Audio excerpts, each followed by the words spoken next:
All right, so we'll kind of keep going here with some of these different kinds of stresses. You know, while I'm thinking about it, I meant to assign a couple problems, but I think I forgot. So it's 181 and 2. Or, hang on, let me check that. I got 181 and 183. You took off 181.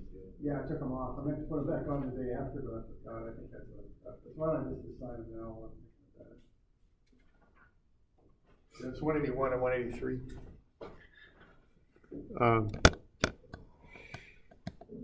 So these will be due, let's say Wednesday. So these will be due Monday.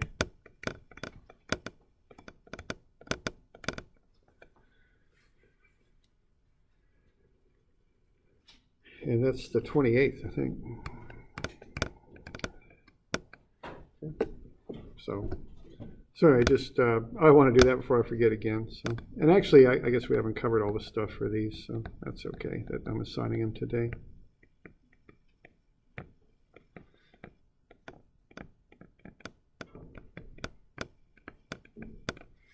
There we go. All right, so let's get through this stuff. We've been at this a couple of days, or just little bits and pieces here and there. So let's kind of go through it and figure it out. So, all right, so uniaxial. Uni means one, axial means axis. So this is a load from one direction, basically. All right, so if you take a test coupon and you pull on it, you do a standard tensile test, that's an example of uniaxial. You're just pulling on one axis in one direction. And the thing to notice about this is these coupons will break differently. It just depends on what they're made of, really. But what you're noticing here is, as you might expect, they just break straight across. And that's normal failure. If you pull on something and you expect it to break like that. But some of these other coupons don't. They break at 45 degrees sometimes. So that was what we started with, okay?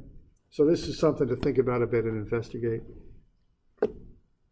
And to start with this, we took this one page out of your notes. We went through it. And where we started was if you have an angled force, the one that I'm going to highlight here that is in blue. So that one. You could, if you want to know the normal and shear stress on that standard plane, you'd break that up into components, which are the lighter lines shown in red, P and V, and then divide them by the area. And you'd use a little bit of trigonometry to do that. Okay. Now, the next thing I did was say, okay, we can do the same process for an angled plane. So if we have a straight-on load, which we often do on these types of samples, we can take that load and divide it by and find its components along an angled plane. And we can use trigonometry just like we did before, and here I am doing it right there, okay? I'm finding the angle between the straight 500 Newton force, the vertical one, and the angled plane. And then I'm using trigonometry to find the components of that force that are normal and parallel to the plane. And then there's an extra little thing I got to do here too, is I got to find the area of the angled plane. So I take the component of force, or the components of force, normal and parallel to the plane, divide it by the angled area of the plane, and come up with the stress, both for axial loads and shear loads on that plane. Okay. So that's what I'm doing there. All right. So that was where we started. Now this axial force, it comes up a lot. You can find the stress on any plane you want. We've been dealing with the standard cross-sectional plane so far in the class, and that's the normal one you work with. That one, that's the one that quite often gets the majority of the stress. But you can look at any angled plane you want by using that process. And the process would be to take this force that's normal to the standard cross-sectional plane, break it up into X and Y components, break it up into normal and shear components, and then divide it by the angled area. And that would get you the stress for both normal stress, which is axial stress, and shear stress, okay? So what you're doing there, as I derived in this little formula, is you're using trigonometry twice. Once you're using it on the top, and that's to get the component of the force, in this case normal to the plane. And then I'm also using it on the bottom to get the area of the angled plane. So when we work with that and combine those different trigonometric functions together, for the normal stress on any angled plane, what we get is P, which is the load, times the cosine squared of the angle theta, which is the angle of the plane. That's measured positive counterclockwise from the standard cross section. And then you go p cosine squared theta, you divide it by the area of the standard plane, okay? Because we've already rolled in the fact we're using an angled plane. We took the original area A, which is the standard cross-sectional area, and divided it by cosine theta. That was on the bottom of the fraction in the denominator, so that came to the top of the fraction up into the numerator. So what happened to the cosine? Okay. So what I have there is a general formula to find the normal stress on any angled plane you want. And that's measured counterclockwise from the standard cross-sectional plane to get the angle. All right. And then you can do the same thing for the shear. Find the component of the force in the shear direction parallel to the angled plane, divide it by the area of the angled plane. On this one, we want to do a little bit of trig identities, so we get it down to a form where it's tau, the shear stress on the angled plane, is minus p over 2a sine 2 theta. Now, there is a little bit of a sign convention there. That's where this negative comes from. When we look at shear on an angle, on any sort of plane, that positive shear would take the element that you're dealing with and rotate it counterclockwise. It's kind of like the moment sign convention. So that would be positive shear there, because it would take this element and rotate it like that. Negative shear goes the other direction. So that's why there was a negative thrown into that formula, just to hold to that sign convention.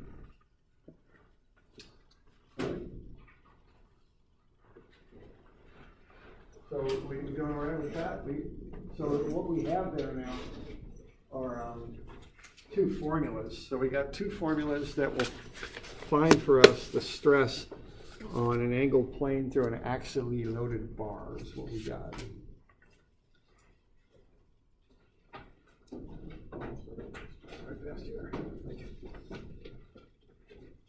All right. So good.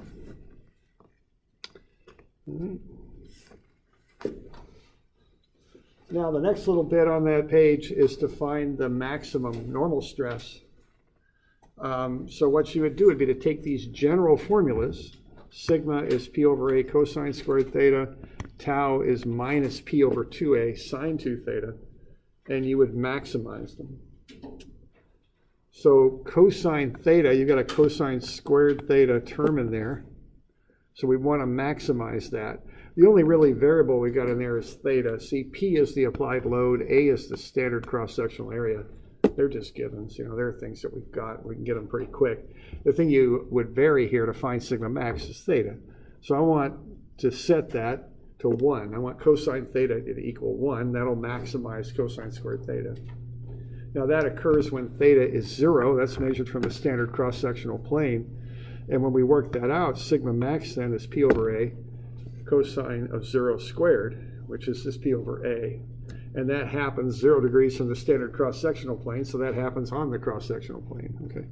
So what we've done, we've kind of gone through a little bit of a more complex formula, plugged in the value where we know the maximum normal stress would act, which is just 0 degrees, and got right back to what we've been doing here all along.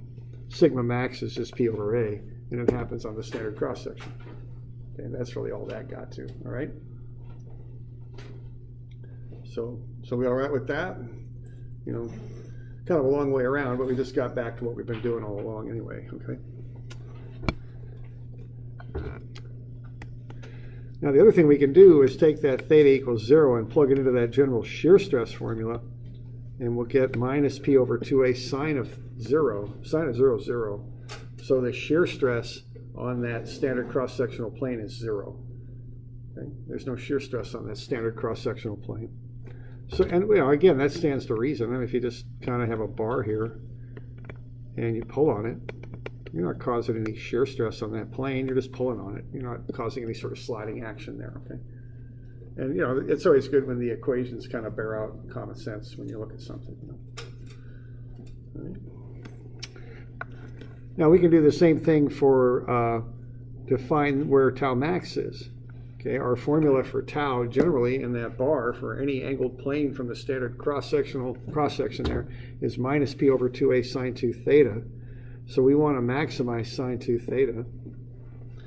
So that'll happen. Sine maximizes at 90 degrees. Or you might say 270 also. We're kind of looking at absolute values here. So it'd be 90 or 270. So that's 2 theta because we're doing sine of 2 theta in there.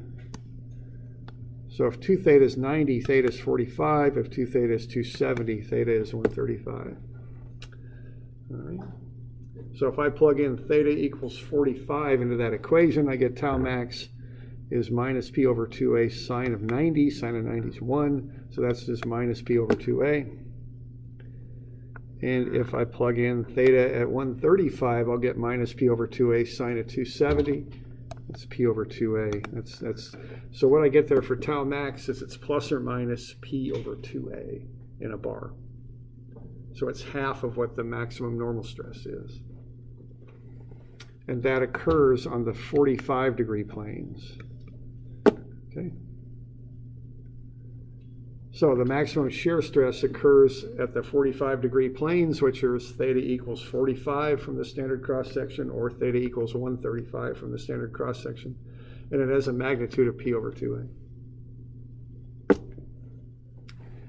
Now, if I plug in theta equals 45 into my standard sigma equation, okay, what I'm going to find is when I work that out, the normal stress on the 45 degree planes is p over 2a also.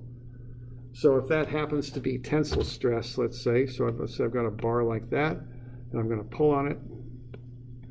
What I'm going to have here, let's say, I'm going to get a normal stress pulling like that, and also I'd have a shear stress like that, and they both equal p over 2a as it turns out. See, it seems to me that that normal stress will help this failure process along if I'm looking at the thing failing, because it's kind of pulling the planes apart while the shear slides them. It'll help that process. Okay. All right, so there's a lot going on in a bar, okay? More than you might expect when you start pulling on it. We can find the stresses at any plane we want, and we've got maximum stresses at the standard cross-sectional plane for normal stress and on the 45 degree planes for normal stress, or excuse me, for shear stress. Okay. All right, and so just for reference, I've got this in your packet. I think it's the next page, maybe not, maybe not. So I want to flip it again. Here we go. How about 292? Let's kind of get that thing filled out, okay? Let's start with that standard cross-sectional plane. What's the normal stress on that plane if I'm pulling with P? So if I pull on that bar with a load of P and I know the cross-sectional area is A, what's the normal stress on the straight across plane? What's that? Sigma? Yeah, sigma equals what? I mean, in terms of P and A. I'll give you a hint. The answer is pretty straightforward. It's just P over A. Okay, that's all it is. It's like what we've been doing all along. Okay, and what that is, that's the maximum normal stress, P over A, and that's just, we've been calculating that already for a couple weeks now. And then what's the shear stress on that plane? You got any shear on that plane?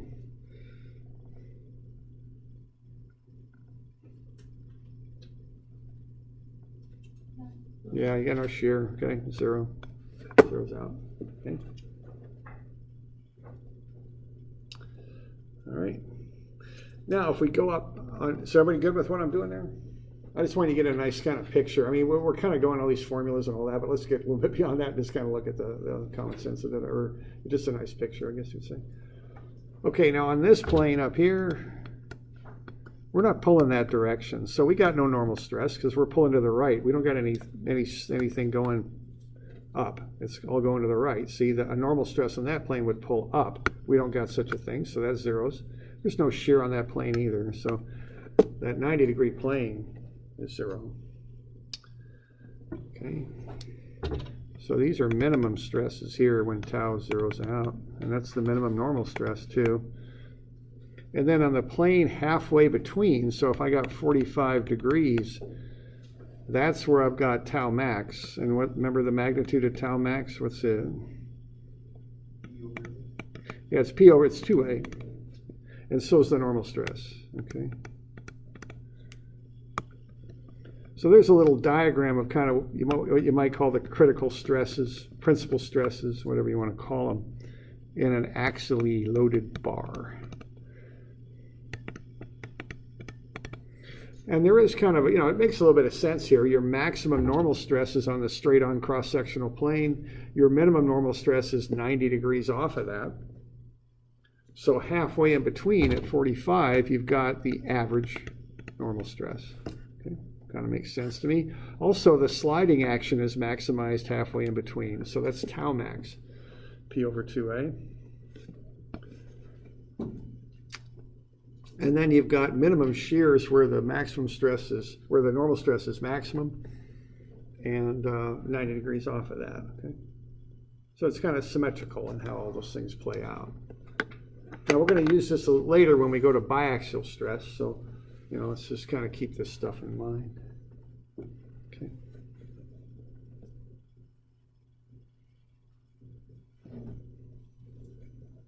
All right.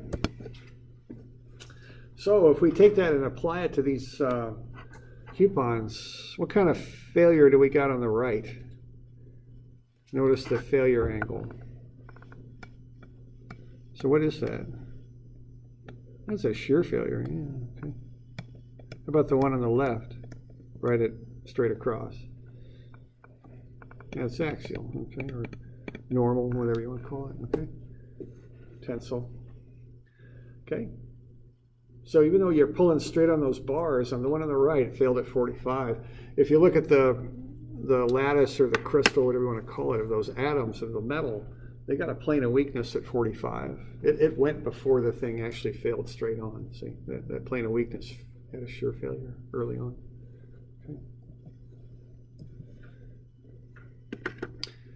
Okay, that's some earthquake, or from Turkey. They get these kind of chain earthquakes going. They got a bunch of fault lines that run through Turkey, and when one of them starts to go, they'll start to kind of work their way down the chain. See that line right there? Right there. See that angle on that? That's a shear. See? That roof kind of jumped and slid down is what it did. Okay, it's a 45-degree failure there. Okay.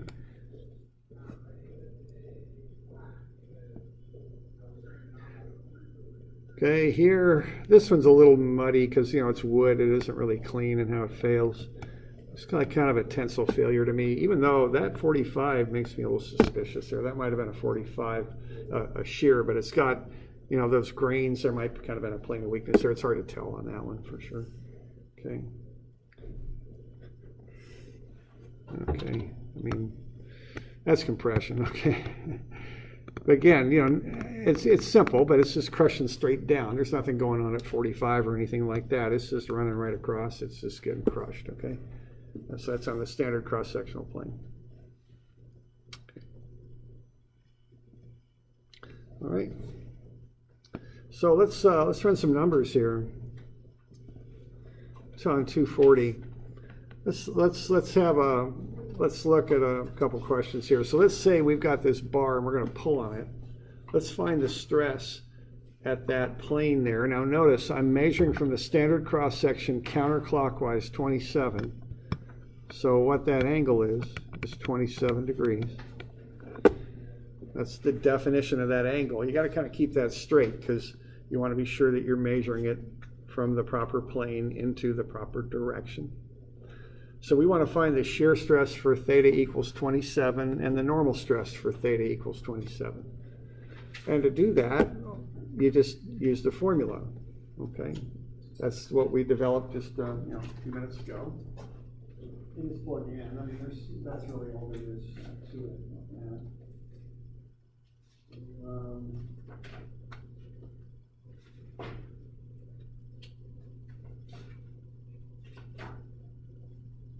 To 280 or the next one?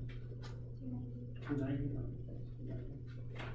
Okay, so Yeah, you're on 290, the formula there is on 280 there.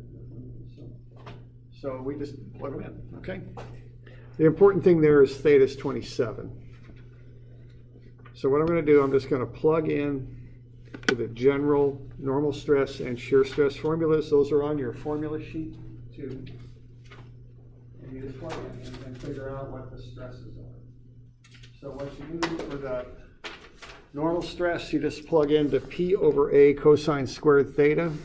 So P is a tensile load of 240 kilonewtons. That's positive 240,000 newtons. Divided by the area, which is 0.03 meters times 0.04 meters, right there. That's 0.0012 square meters. Then you take the angle, which is 27, take the cosine of it and square it. And you'll get 159 times 10 to the 6.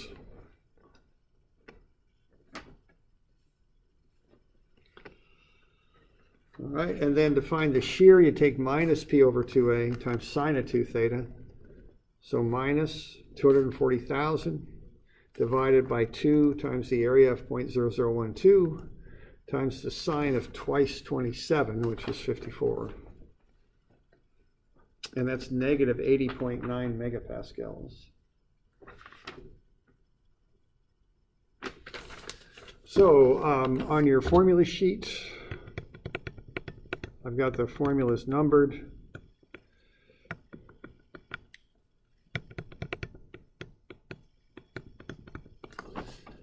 So the first one is 21, and the next one is 22, okay? So those are the formulas. Just plug in. Just be sure you get the angle right and get the proper sign on the force, and you use the standard cross-sectional area. Okay. All right, and so that's what you do there. Now, if I want to draw a sketch of what's going on, it's often good to have a sketch of whatever's happening on that plane. What I could do, I could draw up that plane and then draw the stresses on it. Okay, so I've got a 27-degree plane there, and I've got the normal stress, and that angle is 159, and the shear stress is negative 80.9. So I just go ahead and draw them on that plane in their proper orientation. So I've got the normal stress is positive, meaning it's tensile. So it acts out away from the plane. And then I've got that the shear stress is negative. Now what negative shear stress does is it makes an element rotate clockwise, just like the moment sign convention. So if that were a board and I nailed it into the wall and left a little bit of slack there so it could rotate, if I applied this shear here, negative, that board would rotate clockwise, okay? Kind of like the moment sign convention. And then the normal stress is normal to the plane. So I don't know if it would help to make that more of a 3D sketch. I don't know, but a 3D sketch should look more like that, okay? Either way, okay.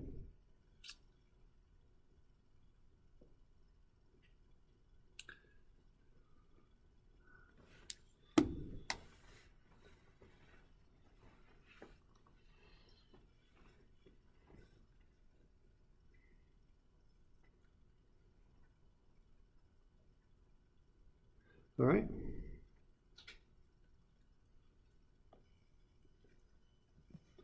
All right, and then that's part one. Actually, those are the two things on the bottom of the problem statement to find. So I did those first. So what was going on at 27 degrees. And then we've got, I guess you could say, a separate problem or a separate set of questions to find the maximum normal stress and shear stress. Okay. So to do that, you just take the sigma max as P over A, easy enough, 200 million newtons per meter squared, 200 megapascals, and then for the tau max, it's plus or minus P over 2A. So that's plus or minus 100 megapascals. The minimum normal stress would be 0, and the average normal stress, which is P over 2A basically, is the the 240 divided by twice the area, which would be 100 megapascals, okay?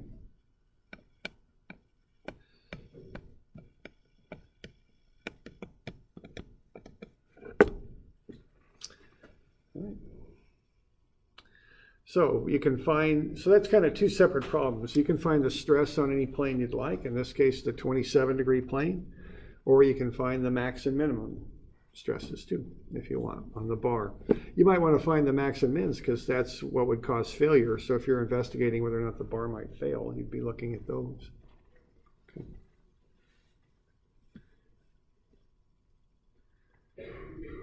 So we're doing all right with that?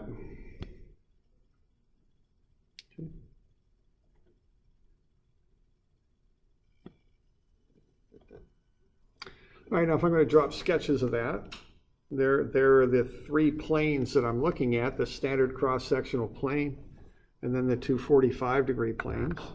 I could draw what's happening on those planes. Okay? So again, if I want to go 3D on this, I'd probably make them look like that. Okay.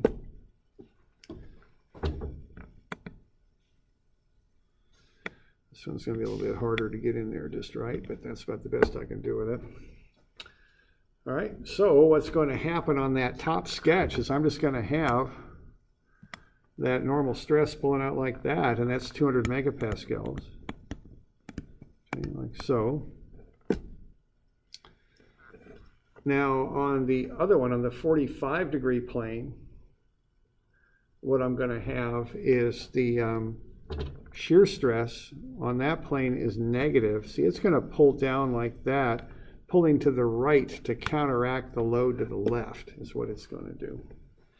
And we figured that was 100 megapascals. Now it's pulling to the right to counteract the load to the left, but because of the angle of the plane, it's also pulling down, so the normal stress will pull up, normal to the plane, like so. So there you have sigma max. This is sigma average. It's tau max. And then on these planes, again, you've got that shear that'll counteract the pull to the right. It'll go to the left. So that's tau max, and that's 100 megapascals. And as it pulls right, it also pulls up. So that average normal stress pulls down to counteract it. Okay. So there are the sketches that I would make that would show what's happening here with this bar for the maximum and minimum stresses there, or the maximum normally are stresses, I guess you'd say. Okay.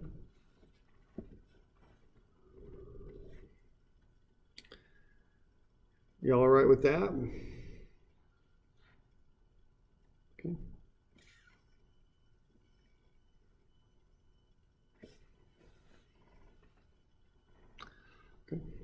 So you can kind of use the idea of equilibrium to figure out which way to draw those sketches. You know, so if the load acts to the left, the shear acts to the right. In the middle sketch, because of the angle of the plane, it has to be down and to the right. So that average normal stress pulls up to balance the downward pull of the shear stress. And then it's the opposite on the one below.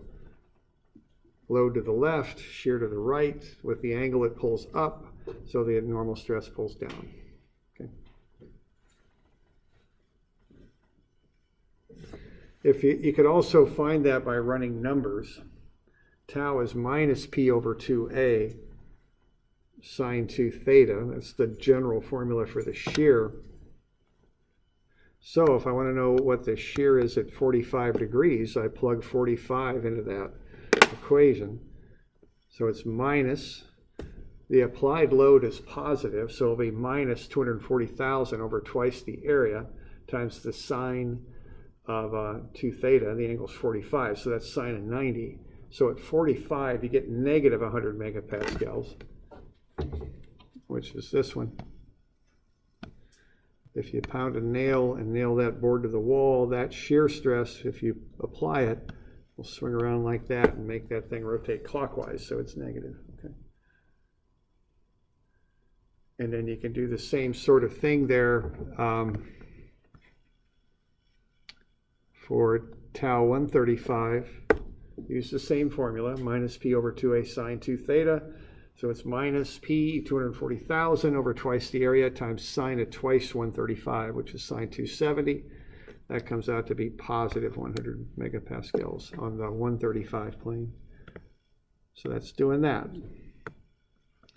Again, I just think of pounding this thing into the wall with a nail, apply that shear stress, it's going to rotate like so. Okay. Now, you could call this particular plane here, and this always gets a little bit involved, but this plane, I could call it 135 from the standard cross-sectional plane, or I could call it clockwise 45. It's the same plane. I can get there two different ways. Clockwise 45 is negative 45, so I could do it that way too. And I've had minus 240,000 times sine of negative 90 over 2 times the area. Get the same answer, positive 100. Okay. So you could approach it in different ways.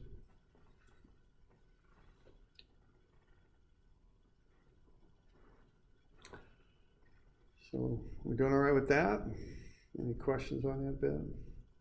Okay. So there's more going on in them bars than you think. Okay.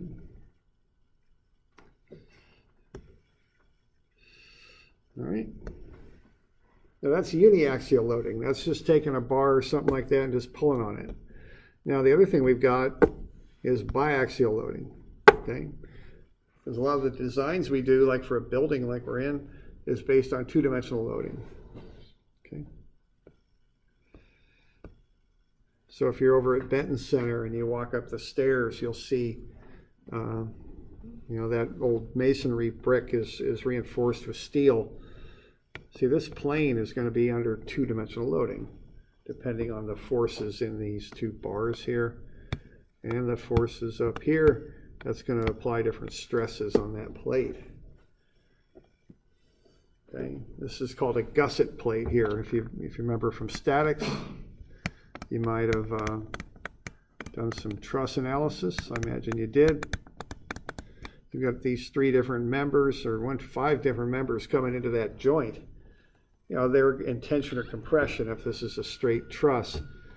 So, you might have some things going on like that. It's probably a compressive load there. These might well be compressive. So if you take a little element out of here, a little differential element, and look at all the stresses acting on it, that would be a 2D loading going on there, okay?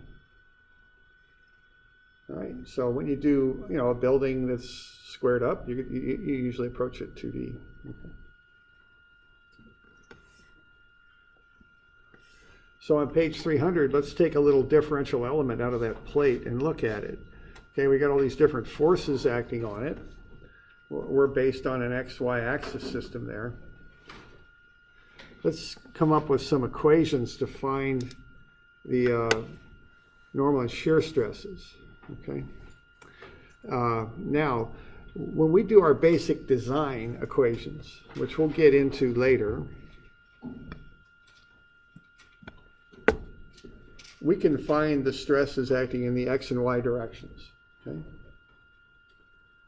So what we can do then is build, if that's a plate right here, we can pull a little differential element out of it and look at it right there. Okay. And we're going to have stresses acting on the edge of that little differential element. We'll have normal stresses in the X and Y directions, and then we'll have shear stresses. So that's how we draw up that little differential element. Looks like so. Okay, and I've got it drawn in 3D. Z-axis is coming out of the page. Now the nomenclature is you've got the sigma, meaning normal stress or axial stress, whatever you want to call it. The subscript indicates the direction it acts. Sigma x in the x direction, sigma y in the y direction. Now the tau means shear stress. It's got 2 subscripts. The first one indicates which plane it's on. Now if you remember in math, you call it a plane by the axis that's normal to it. So that's the y plane right there, because the y-axis is normal to it. The stress then is acting in the x direction. So that's referred to as tau yx. Okay. This shear stress over here is on a plane that the x-axis is normal to, the stress x in the y direction, so that's tau xy. Okay. That's how you call this stuff out. I'm doing all right with that?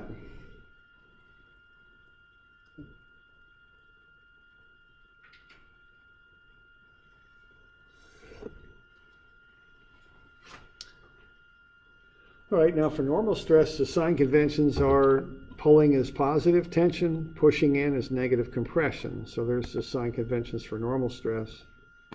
For shear stress, as I've mentioned, positive shear will make the element rotate counterclockwise. So these shears on opposite planes usually act in opposite directions.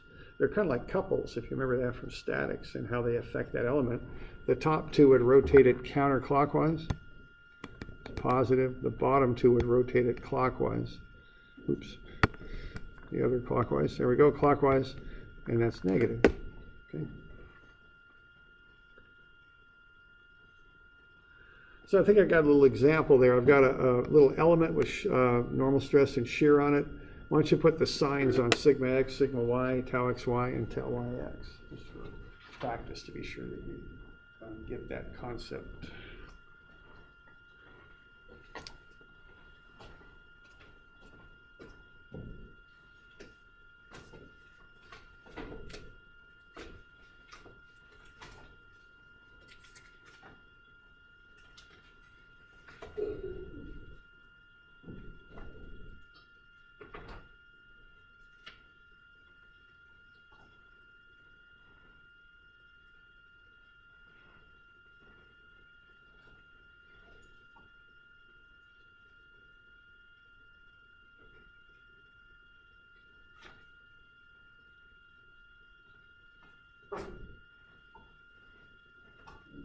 Pluses and minuses for the different sides. We just want to get used to that. So normal stress, pulling is positive, and it's tension, pushing is negative. Compression for shear clockwise is negative, counterclockwise is positive.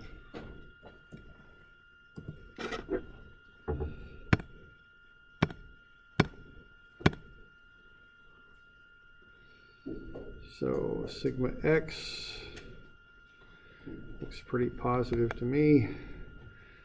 Sigma y looks kind of negative. X-plane y direction looks negative. There we go. Y'all getting that? Plus, minus, minus, plus. So in the x direction, that's this one, it's pulling. Okay, so that's positive.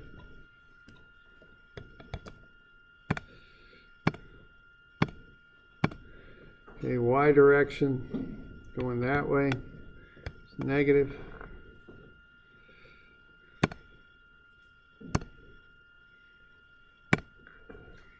Now the shear on the x-plane is normal to, or excuse me, the x-axis is normal to the x-plane.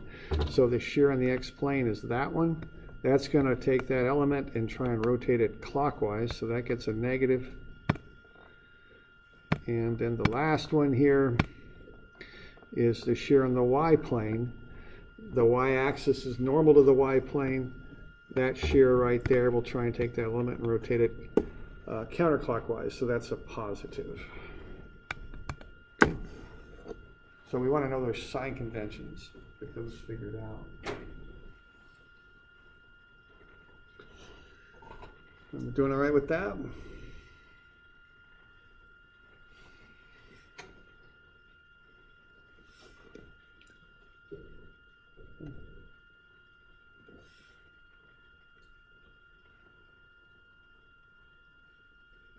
Okay. All right. All right, now let's look at how these stresses interact with each other. We're going to look at a little small differential element with a very minor dimension, really small. I think in math they'll call these infinitesimals sometimes because they're so small, infinitely small. All right, sigma x to the right, if we take that's a stress, if we multiply that by the area over which it acts, which is dy dx, or excuse me, dy dz, that'll be a force. If I got one to the left and one to the right, and I've got a little square element I'm using there, dy dz will cancel, and what I get is sigma x to the left is sigma x to the right. Those sigmas x's are the same for a small little element. Okay. So once I know sigma x, I know what it is, and it pulls both directions on that element. I can make the same argument for sigma y. So sigma y up is sigma y down. Sigma x left is sigma x right. They're equal to each other. Okay. Okay. So the sigma y's are equal, the sigma x's are equal. Now you can do a similar argument with the shears. It's a little bit more complicated because of the directional stuff. But if I go sum of fx equals 0, I'm going to get tau yx to the left times its area, which is dx dz, plus tau yx to the right times its area, which is also dx dz. So those go away. So I get the opposite shears, even though they're going opposite directions, are equal. Now notice with our sign convention, they got the same sign too, because they're kind of like a couple. They both would rotate that thing counterclockwise. Okay, so those would be positive shears. And again, I can make the same argument for tau xy up and down. They're equal in magnitude and have the same sign. They're kind of like a couple. They rotate that element clockwise. Okay, so the opposite shears are equal, just like the opposite normal stresses are. Now the other little, so are we good with that? The other conclusion I can draw though is I can take a moment and set that equal to 0, like, like a moment equation. I can take a moment about A, right there in the corner. What I'm going to have is tau yx, that's the stress. The area over which it acts is dx dz, and then it'll have a little bit of a moment arm right there, okay? And that moment arm will be dy. Okay. Now what I can do next is look at this other shear stress, tau xy. That acts over a different area, dy dz, but it has a different moment arm, it's dx. Okay.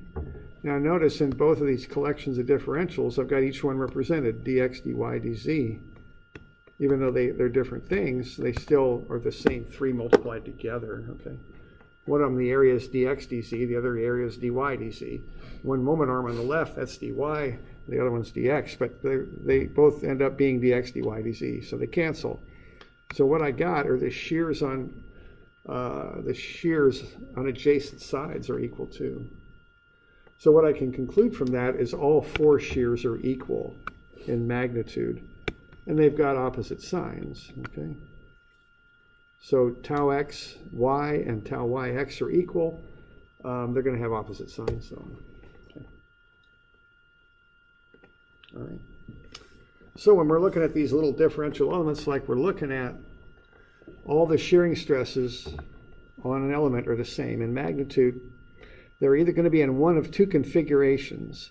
Either they're going to have the tau xy's are negative clockwise, the tau yx's are positive counterclockwise, or it's the other way around. So they're going to be in one or the other of these 2 configurations. The shears are always equal. So they meet in the opposite corners. Either I think of that as being the northwest or the southeast corners, or they meet in the southwest and the northeast corners. One or the other. It's always that way.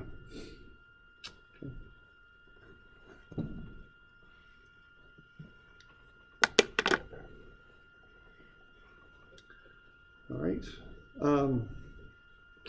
That's just a little bit of an introduction. What we're going to do next is to develop a bit of an equation. And let me take a break first before we dive into that. So why don't we take 10 minutes here, and then we'll get into that.